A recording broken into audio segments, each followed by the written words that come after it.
오늘 특히 화제가 된 인물들이 많이 있었습니다. 그래서 화제 이 사람들을 저희가 먼저 선정해 봤는데요. 먼저 북한 김정은입니다. 우크라이나 전쟁에 참가한 장병들에 대한 대대적인 보훈 행사를 열었습니다. 먼저 만나보시죠. 참전 용사들이 이룩한 승리는 절대로 훼손되어서는 안 될 조선인민군의 위대한 명예를 굳건히 수호하고 우리 국가 존립과 발전에 확고한 담보를 마련한 거대한 공적이며 세계 전쟁사의 사변으로 된다고 긍지 높이 말씀하셨습니다.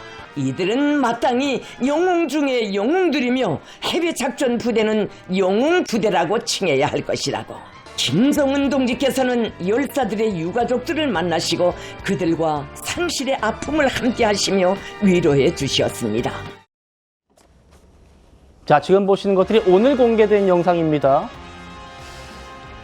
권상희 평론가님, 우크라이나와의 전쟁에서 공훈을 세운 지휘관, 전투원, 전사자 유족분들이 참석했고 보신 것처럼 영웅 메달을 직접 또 수여하기도 했어요. 북한이 이런 행사 연 거는 처음이잖아요.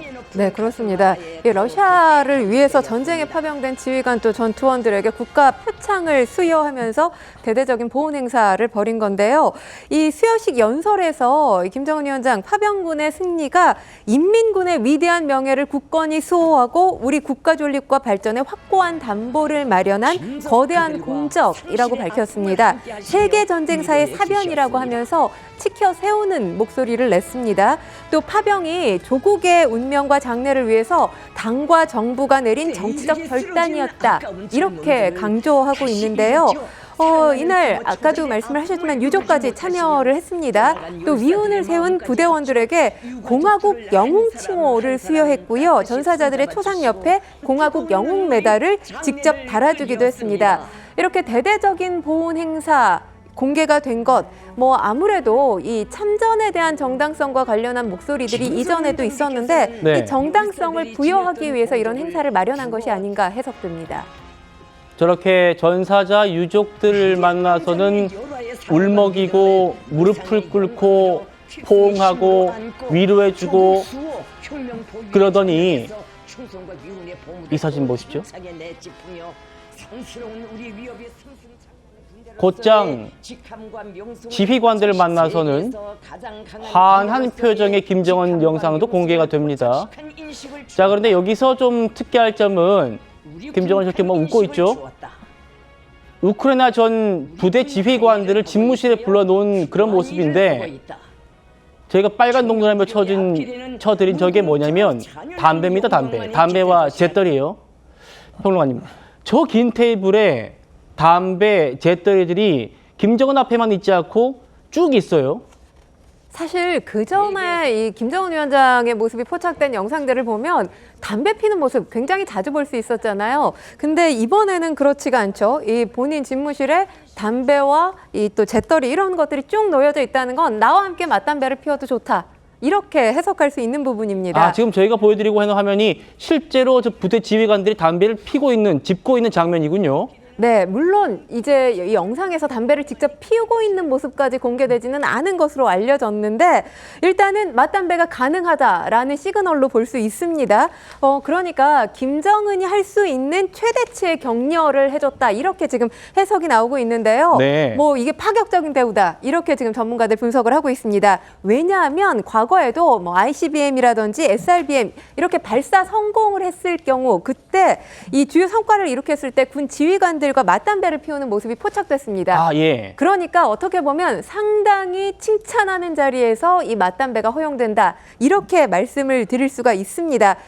이렇게 맞담배를 허용하면서 군의 충성심이라든지 사기를 고양시키기 위한 그런 방법으로 맞담배를 활용했다. 이런 지금 분석들 나오고 있습니다. 김영주 의원님. 네. 저 맞담배 피게 해주는 게 굉장한 뭔가 포상인가 보죠? 그렇습니다. 이제 결과적으로 저 군인들이 집에 돌아갔을 때 오늘 수령님과 맞담배 폈다.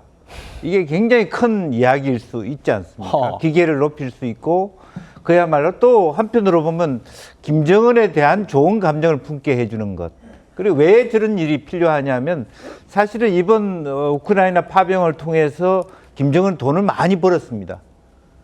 군인들은 그걸 알고 있을 겁니다. 저 장군들은 예. 돈이 러시아에서 얼마나 많은 돈이 들어왔고 젊은 군인들의 피와 땀과 죽음 값이 어떻게 김정은의 배를 채우는지. 그런데 저 군인 장군들을 제대로 인격적으로 대우하거나 품지 않으면 사실은 저기서 금이 생기는 거예요. 김정은에 대하여. 또 하나는 아마 이번 파병으로 끝나는 것이 아니라 러시아는 다시 우크라이나 전쟁이 끝나더라도 재건 과정을 통해서 북한에 또 파병을 요구할 겁니다.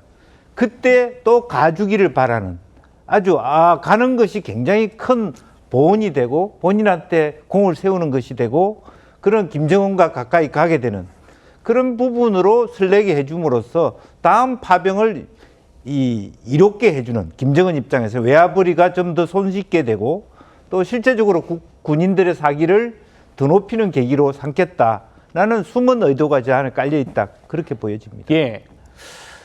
오늘 공개된 영상에서 김정은은 일부 전사자들을 소개하면서 이렇게 말했습니다. 시신도 남길 수 없는 자폭의 길을 서슴없이 택했다라고요. 그런데 우크라이나에 생포된 북한 군인들은 포로가 될 바엔 자폭하라라는 당국의 지시가 있었다라는 증언을 한 바 있습니다. 들어보시죠. 그러면 여기 지휘관들 모자는 뭐라고 그랬어요? 누구랑 싸운다고 했어요? 훈련을 실전처럼 해본다고 했어요. 옆에 동료들이 죽는 것을 보고 거기 난공원에 숨어 있다가 여기서 살고 싶어요. 먼저 앞장선 나리들이 모두 희생됐습니다. 러시아 측에서 포사격을 제대로 안 해줘서 후춘 방향으로만 쏴줘서 우크라이나군에 많이 이렇게 무모하게 희생됐습니다. 몇 명이 있다가 혼자 살아남은 거죠? 그러면? 나 말고 5명이 있던 상태에서 5명이 먹당 다 희생됐습니다. 혹시 자폭하라고 그렇게 지시를 받았나요? 우리 민군단에서 포로는 균줄이 나갔습니다.